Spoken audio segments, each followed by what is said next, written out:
East meets West, or let's just say the leaders of some of Africa's most powerful nations are tightening their ties and putting ink to paper on bilateral relations.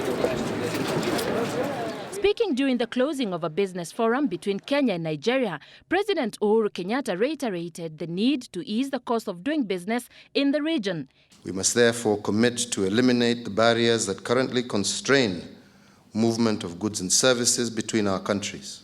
Indeed, trade barriers among African countries remain the strongest anywhere in the world, with intra-trade at less than 12%. Not even regional groupings like COMESA, East African Community or SADC have helped in cementing Africa's trade with itself. And it is not lost on the two leaders that this is a worrying trend. There is absolutely no reason why so much of Africa should stagnate in poverty amid so much opportunity. Internal trade within Africa is quite deplorable. To say that within the European countries, we serve about 70%. Within the Asian countries, it's about 50%. But within Africa, so we're talking about between 10 to 12%.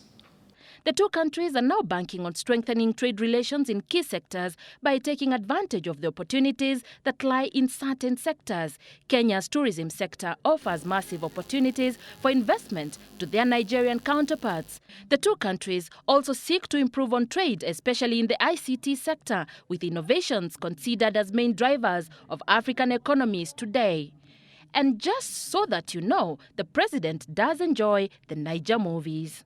The Nigerian entertainment industry has grown a very large following here in Kenya, including myself, who now doesn't move out as much as I used to, so now I have nothing more to do than... We can unlock prosperity in this continent, and that prosperity will not be unlocked by others.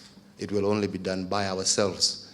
And I am sure we have the capacity, we have the ability, we have the know-how to do it.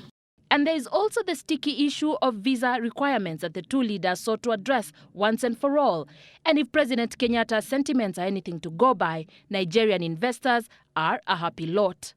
I have instructed the Cabinet Secretary for the Interior to ensure that all Nigerian business people willing to invest and to trade in Kenya are extended 5- or 10-year visas so that they are able to move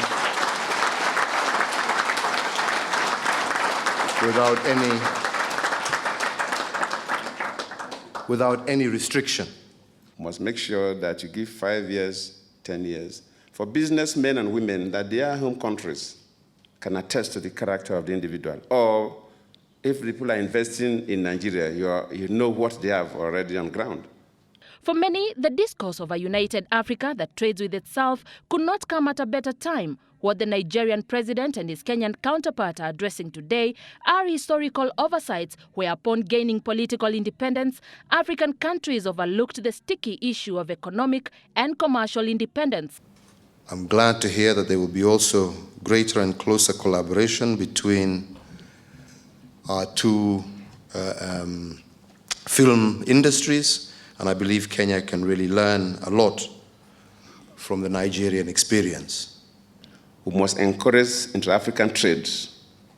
We must encourage adding value to our raw materials, be it farm produce or solid mineral.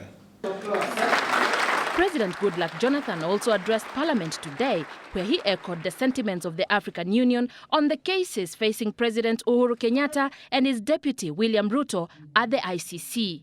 Nigeria's president will conclude his tour of Kenya tomorrow. Anne Mawathe, Citizen Weekend.